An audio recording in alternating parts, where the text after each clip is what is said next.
মহাত্মা গান্ধীর ছবি অঙ্কিত 500 টাকার নোট, একটা নয় পরপর 3টে নোট আমার কাছে রয়েছে। যে টাকার বাজার মূল্য এখন 1 সপ্তাহ আগেও এর বাজার মূল্য ছিল। গত মঙ্গলবার দিন রাতে জনগণকে এত সুযোগ না পেয়ে হঠাৎ ঘোষিত হল 500 টাকার নোট, 1000 টাকার নোট,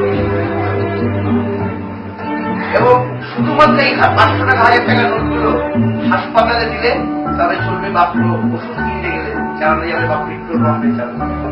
কিন্তু পরের দিন আমি আরেকটা করে হাসপাতালে গিয়েছিলাম আমার বাবাকে চিকিৎসার জন্য, কিন্তু ওখানে গিয়ে বিপদের সম্মুখীন হলাম, কারণ কোনো 500 টাকা তারা নিচ্ছে না। লেখা আছে, দেখলাম প্রতিটি পত্রিকার একটা ছোট্ট কার্টুন দেওয়া আছে যে শুধুমাত্র সরকারি হাসপাতালে 500 টাকা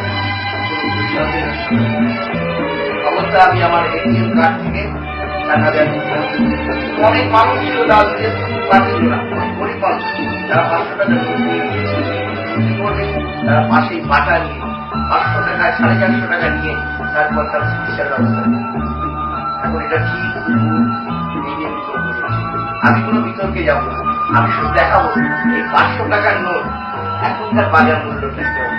500 টাকার নোট আমি রাখলাম, এটাকে ভাস করে দিলাম।